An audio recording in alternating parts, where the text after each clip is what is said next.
Well, Moses said that, and this is verse 13, after they've been upset and cried, Moses said this to him, verse 13, do not be afraid.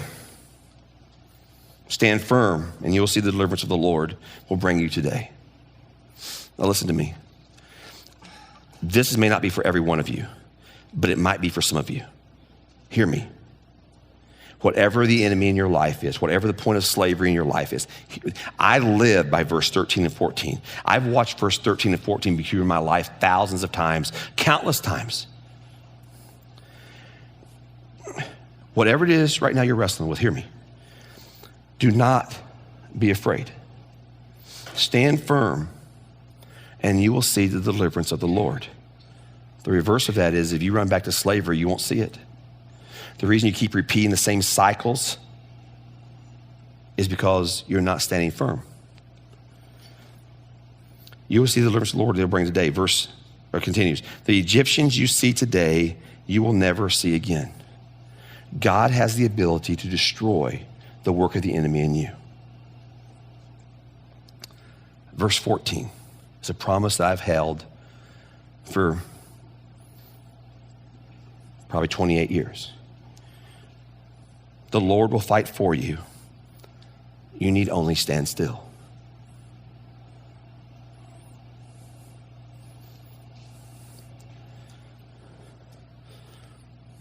Not only do you not have to be afraid, the Lord will fight for you. Just stand still. Let the winds blow.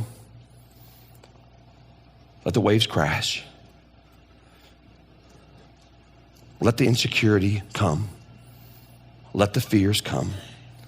Let the cravings come. Let the insecurities, whatever the thing is, let it all come. Just stand still.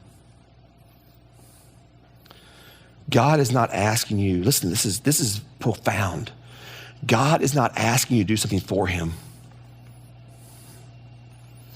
God is rarely, sometimes he does, but God is rarely asking you to make it happen on your own. God just wants you to stand still and let him do it for you. Just stop fighting against him. Stand in trust. Stand in surrender. Stand in obedience. Just stand and let God fight for you. He wants to fight for you. He wants to take you out of your Egypt into his promised land. He wants to split the sea wide open and let your enemy chase you right into it, which will seem so terrifying, but then bring the sea in and destroy the work of your enemy in you. I mean, the only way you get to see that is to stand there. Just stand. I mean, your greatest posture of war is surrender. Your greatest posture of war is things like trust. Because when you recognize the thing you struggle with, it's not just your enemy. It's not just the enemy of the work of God around you. It is the enemy of God. And when you recognize that if you don't know Christ your Savior, it doesn't apply to you. But if you know Christ your Savior, you are the son or the daughter of God.